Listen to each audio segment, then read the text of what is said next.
Welcome to Milford's Healthy Futures. My name is Tina Grasowski, and I'm the project coordinator for Central Mass Tobacco-Free Community Partnership, which is a grant-funded program out of the Massachusetts Department of Tobacco Cessation and Prevention at the Massachusetts Department of Public Health. And I'm here today to talk about the healthy future of not only Milford youth, but Milford adults and youth in Massachusetts. Our goal through the Central Massachusetts Tobacco-Free Community Partnership is to help communities reduce smoking and secondhand smoke.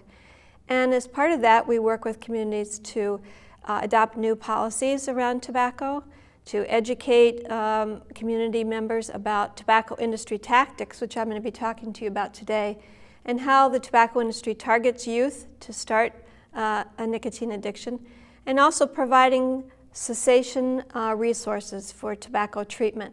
And we'll be providing some resources about that for you at the end of the program. To begin with, we know that the adolescents begin to use tobacco early, and the earlier you use tobacco, the longer it is that you probably will have a nicotine addiction. Adolescents start to use tobacco products because their brains have not fully developed yet, and it takes almost until age 23 or 24 for their brains to fully develop. And because of this, adolescents make unhealthy decisions, they're impulsive, and the tobacco industry knows this and targets youth for its impulsive buys of its products. I'm going to share a little bit about that with you today, and this is my tobacco industry carnival of tricks that we use to educate communities about the tobacco industry tactics. This is the Wheel of Misfortune. And on this Wheel of Misfortune, we'll take a spin, and we'll look at this first product here, which is a strawberry flavored cigar. And the Wheel of Misfortune says strawberry, just like bubblegum. So the industry produces products which are little flavored cigars, and they are very enticing to youth. They come in flavors like strawberry, and they're packaged in very attractive, fun packaging. And that's how the industry promotes these products, through three tactics: packaging, through availability, and through price. And I'm going to explain that to you. So through packaging of this cigar, this is a shiny pink package that wouldn't be normally attractive to a normal average male cigar user. This is meant to entice a young female adolescent to purchase the product. We have many other examples of these products that are these small flavored cigars. They come in grape flavored, they come in pineapple flavored. They're, again, packaging colorfully, and the flavor masks the taste of tobacco. This one is a peach flavored cigar, and again is marketed specifically for young adults and youth. We also have products that are called snus, and this Wheel of Misfortune says minty breath, guess again. So if you look closely at this container, and I have an example of it here, it looks like a box of mints. Looks like Tic Tacs or any other kind of breath mints. But in fact, this product called snus, which is again marketed toward youth because it is the packaging is attractive. This product is actually chewing tobacco, which is higher in nicotine and carcinogens than normal cigarettes. And the chewing tobacco is packaged in a small little tissue paper pouch, and instead of spitting out the saliva that you normally get from chewing tobacco, which is really gross and disgusting, you can suck on this, you put it between your cheek and your gum, you get the nicotine out of it, you get the flavor, and then you take it out and throw it away. They make many different flavors of snus. It can be in mint, in fruit flavors, and in spice cinnamon flavors. Again, it's very attractive, and the packaging looks like Tic Tacs. We also have little cigars that look like cigarettes. These, again, is pipe tobacco, which is taxed at a lower rate, which makes them cheaper. It looks like a cigarette. It has a filter on it, but it's cheaper and it's higher in nicotine. This costs about $4.50 for a pack of 20 compared to a package of cigarettes, which costs about $10 in Massachusetts. Now, where can you find these products? I talked about availability. In Massachusetts as well, this is the Big Tobacco Peekaboo. As an adult, when you go into a store, what you see is the clerk. And the clerk's at the counter. It may be a relative, it may be a friend, it may be someone that you know from a business association.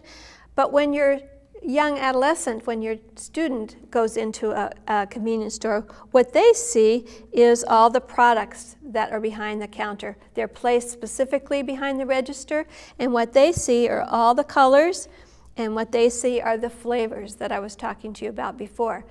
The industry is no longer able to advertise tobacco on billboards or in television, so the way they market their product is at the point of sale, which means it's at the register. So the next time you go into a pharmacy such as Rite Aid, CVS, or Walgreens, and you look at a gas station or a convenience store, right behind the register, take a look and see what you see.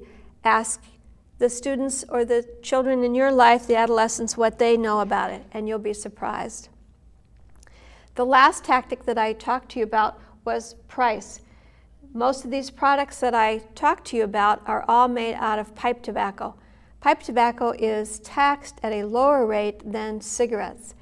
And because of that, they're cheap and, again, easy to access. So a typical product near the register might be some chapstick that a youth might purchase. And at the register, these products are priced below these products that a youth might normally buy. So chapstick is priced at $1.99, and Stonewall, which is a product of dissolvable tobacco, is priced at $1.79. I have another example of the dissolvable. This is called Arriva. Again, it's cheap.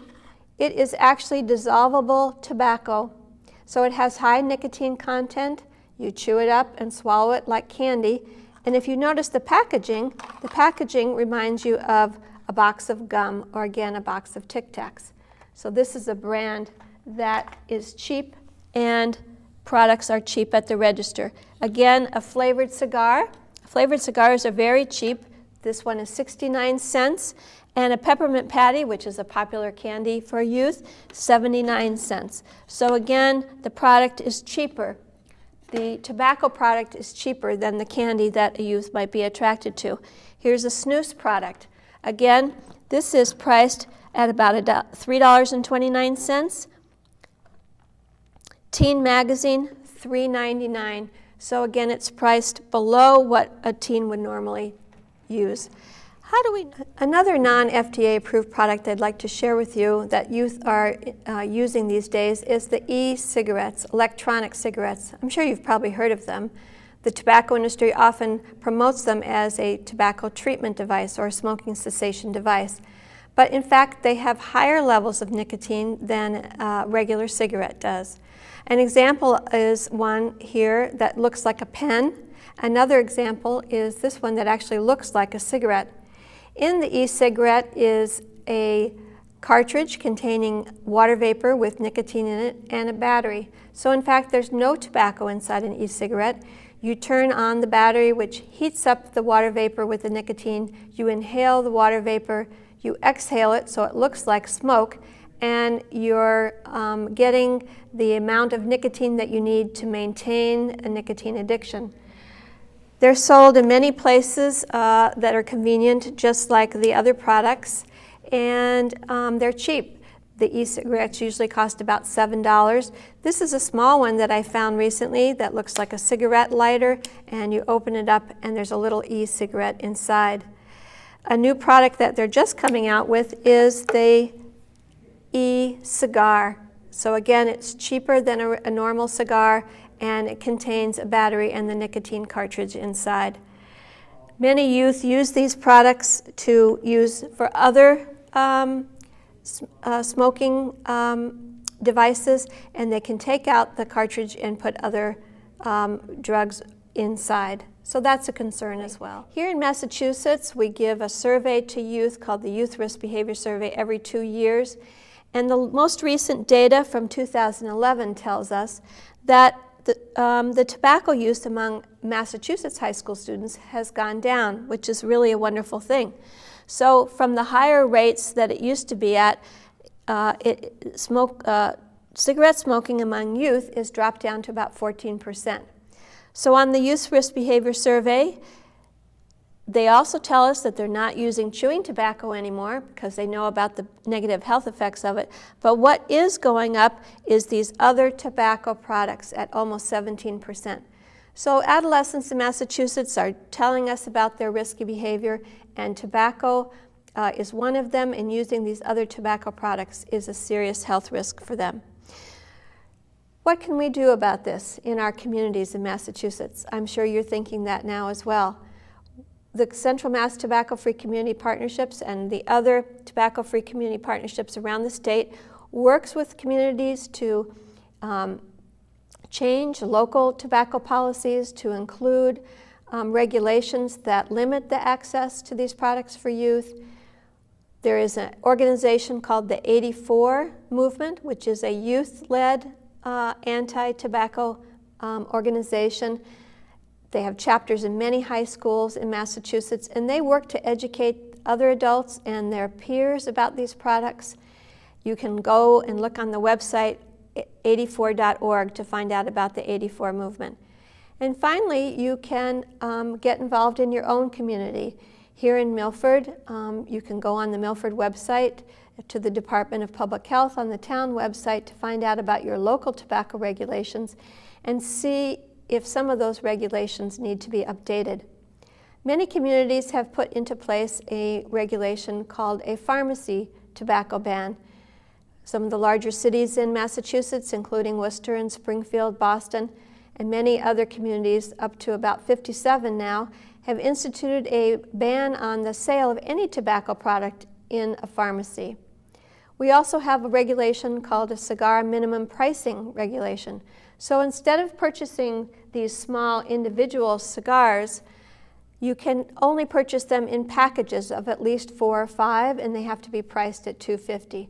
So just like we don't sell single cigarettes anymore because we know for public health reasons that's not a good idea, and we package them in packages or sell them in cartons, we need to package these little cigars so that youth are not tempted to buy them at their low price.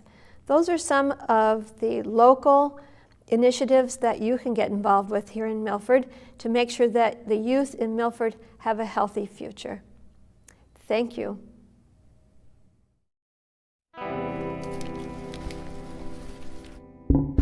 Attention superheroes! Evil villains are trying to get kids to drink sugar-sweetened beverages like sports drinks, soda, and juice. Oh no! Let's go, superheroes!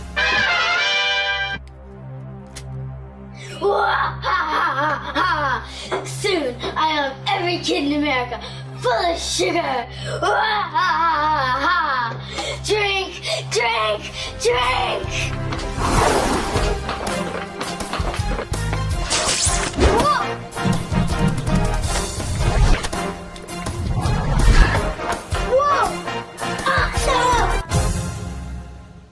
Fight the urge! Be the hero!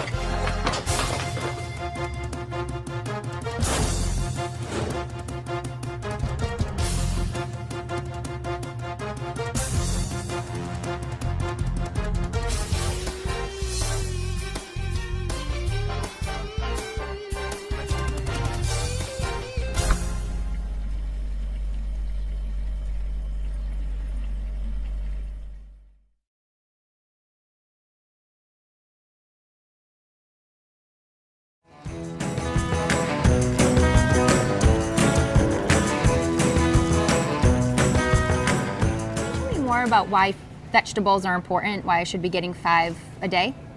Well, there's so many nutrients in vegetables that you can't get in meat or bread or other things. especially for some who are looking. We know that Healthy Futures, the initiative that we're doing, the whole focus is to make the healthy choice the easy choice. Right. And one of the biggest obstacles with coming into any store, grocery stores, is that people either don't have a list, they don't know what to buy, how to buy it, and they don't know what to prepare it. So one of the things that I want to make sure people know is Healthy Futures Facebook page and my website and Hannaford website all have great recipes, and so you can go in and kind of peek at seeing ways to get food. But with the question that you're asking me, we all have cells in our body that we want to, and I like to, when you're explaining it to children, you want to make the good guys go and save the world, and you want to keep the bad guys sort of hidden in a closet. You don't want them to come out. And so our genes are the same way. So a lot of people say, well, everybody in my family has cancer, everybody in my family has heart disease. So you really can sort of keep those genes off with more veggies, more veggies, more veggies. And people will say, well, is a rice chip better or a tortilla chip better? And I always say vegetable is the best chip. Okay. So if you can cut those up and eat them like chips in hummus or whatever else you want to dip it in, that's the best way to go. Okay, so making them in advance, cutting them up, preparing them would be an easier choice. Absolutely. If you can get a bunch and put them in a giant Ziploc or container at home, a closed container, so that they stay fresh, the kids will actually eat more than people think that they will, especially if you allow them the dips. Now, I've heard, and I've taught this a little bit to kids, that you are made up of the food you eat. Would you say that's true? And how maybe choosing vegetables would be a good thing to do? Yep. And they've actually done research studies that have shown that the higher vegetable, the lower the amount of how sick somebody gets. Not just vegetables, but other really nutritious foods. And if somebody is sick, how long it lasts and how sick do they get? It's a much shorter distance, length. Right behind us here is root vegetables.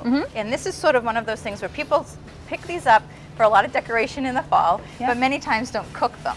But they're really easy and great. You just chop them up into small pieces. You might need some mussels. Get the big guy in the house because they are kind of hard. And then just lots and lots of olive oil or butter and some garlic and some salt and throw them right in the oven. 400, it's easy, it's fast, and it's a lot of food cheap. All right, so tell me, so if I went and I bought this, what would I do? Well, Would I just cut it up? Well, first you're going to peel it. Okay. Because it does make it easier. And then you're just going to chop, chop, chop. And right in the center, you want to get rid of the center because it's got seeds. Okay. And then you just chop it up, and like I said, right in a baking dish. Do I need a special peeler? Do I need anything? You can use a potato peeler. Great. Yep. Okay. And the other thing that I want to tell people is anytime that you have veggies that are going bad, I'm a big fan of, number one, cook once, eat twice. So this way you've got maybe the makings of tomorrow night's dinner as well, or a soup. But also don't throw your food away, because I get that eating healthy is very expensive all the time. But for me, if you look at a box of cereal or other things that are processed and they don't give you much, that's really expensive. But this kind of stuff can last forever. If say you have the tomatoes that are getting a little bit wrinkly, I throw those in the freezer. If I peel carrots, washing them, peeling them, I throw that in the freezer.